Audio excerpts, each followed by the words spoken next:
ભાવનગરમાં રોયલ સ્ટેગનો એ નકલી દારૂ કેટલો ઝેરી હતો એની સાબિતી આ લાશ આપે છે. પલાઠી વાળીને માણસ બેઠો છે, મોઢામાંથી લોહી નીકળી ગયું છે ને ત્યાં જ ખતમ. કોણે બનાવ્યો દારૂ? કેવી રીતે બનાવ્યો દારૂ? દારૂ બનાવ્યો, શું એનું પણ મોત થઈ ગયું? તો એ કેવી રીતે થયું? કેટલા લોકોને અસર થઈ? કેટલા લોકોના મોત થયા? ઘણા બધા સવાલો ચર્ચાઈ રહ્યા છે અને એ બધાના જવાબ આજે મારે તમને આપવા છે. 19 ઓગસ્ટ એટલે કે ગઈકાલની રાત્રે ભાવનગરના ગાંધી કોલોનીમાં આવેલ ગિલબર્ટ એપાર્ટમેન્ટના બીજા માળેથી એક સમાચાર આવ્યા અને પોલીસ દોડતી થઈ ગઈ. પોલીસ પહોંચી તો જોયું આ દ્રશ્ય. પલાઠી વાળીને એક વ્યક્તિ સૂતો છે, મોઢામાંથી લોહીની ઉલટી થઈ ગઈ છે. પ્લેટફોર્મ પર રોયલ સ્ટેગની અડધી બોટલ પડી છે. કોણ હતો ખબર છે? સરકારી સ્કૂલનો શિક્ષક હિતેશ પરમાર, જેની લાશ એના ઘરમાંથી મળી અને રસોડામાંથી રોયલ સ્ટેગની બોટલ મળી. આગળની કહાની કદાચ કહેવાની જરૂર નથી કે એની સાથે શું થયું હશે, પણ વાત એ છે કે આ દારૂ બન્યો કેવી રીતે, શું થયું હતું, એક એક વિગત તમને કહીશ. એવી વિગત છે કે ચોંકાવી જાય. દારૂ બનાવવા માટે એક ખાસ ડોક્ટરને બોલાવવામાં આવ્યો હતો, છેક ઉજ્જૈનથી. જી હા, આ દારૂની બોટલમાં એવું કહેવાતું હતું પહેલા કે મધ્યપ્રદેશથી બોટલો લાવવામાં આવી. અડધો ઇંગ્લિશ દારૂ એટલે કે જે દારૂ બોટલની રોયલ સ્ટેગની અંદર હતો એ કાઢી નાખવામાં આવ્યો અને પછી બનાવટી દારૂ એટલે કે જે કેમિકલમાંથી દારૂ બનાવ્યો હતો એ ભરવામાં આવ્યો. પણ એ થિયોરી હવે ખારીજ થઈ ગઈ છે. એક નવી વાત સામે આવી છે. દારૂ બનાવવા માટે ઉજ્જૈનથી નરેન્દ્રસિંહ યાદવ ઉર્ફે ડોક્ટરને બોલાવવામાં આવ્યો હતો અને એણે સારસ, ગણેશ અને અમન સાથે મળી ગૌતમ સોલંકીના ઘરમાં મિથેનોલ યુક્ત દારૂ તૈયાર કર્યો હતો. એ ગૌતમ સોલંકી જ હતો જેણે નરેન્દ્રસિંહ યાદવ ઉર્ફે ડોક્ટરને બોલાવ્યો હતો. આ ઝેરી દારૂ બનાવનાર નરેન્દ્રસિંહ યાદવ એણે પણ પોતે એ દારૂ પીધો અને બીજા જ દિવસે એની તબિયત ખરાબ થઈ. પહેલા એને 2 દિવસ સિવિલમાં રાખવામાં આવ્યો, એ પછી એને પ્રાઇવેટ હોસ્પિટલમાં લઈ જવાયો જ્યાં એનું મૃત્યુ થયું અને એ પછી તાત્કાલિક એના મૃતદેહને સીધો જ મધ્યપ્રદેશ લઈ જવામાં આવ્યો અને બધું જ સગે વગે કરવાનો પ્રયત્ન કરવામાં આવ્યો. આ વાત છે જેના ઉપર પોલીસે હજી સુધી મોહર નથી મારી, પણ સૂત્રો તરફથી મળી રહી છે. હવે વાત એ છે કે આ દારૂ બનાવવા આવ્યો તો શેમાંથી, ક્યાંથી શું મટીરિયલ લાવવામાં આવ્યું હતું? આ ગૌતમ સોલંકી અને ઉજ્જૈનના રઈસ નામના શખ્સે ભેગા મળીને આખો આ પ્લાન ઘડ્યો હતો અને 1, 2 નહીં, 3 વાર નકલી દારૂ બનાવાયો હતો. પહેલી વારમાં તો આ દારૂ વેચાઈ ગયો, કોઈને ખબર પણ ના પડી.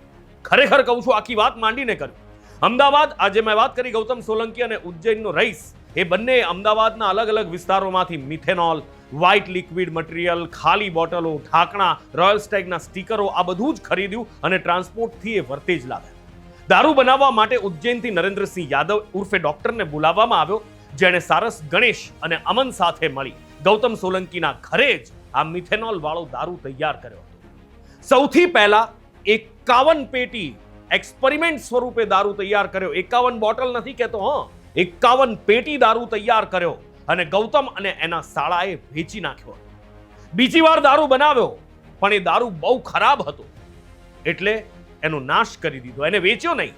પણ એના પછી ત્રીજી વાર 25 કે પછી 28, આ આંકડામાં થોડી અસમંજસ છે કારણ કે કેટલાક સૂત્રો 25 કહી રહ્યા છે, કેટલાક 28 કહી રહ્યા છે, પણ 25 થી 28 પેટીની વચ્ચે દારૂ બનાવાયો. બોટલ નહીં, હા પેટી.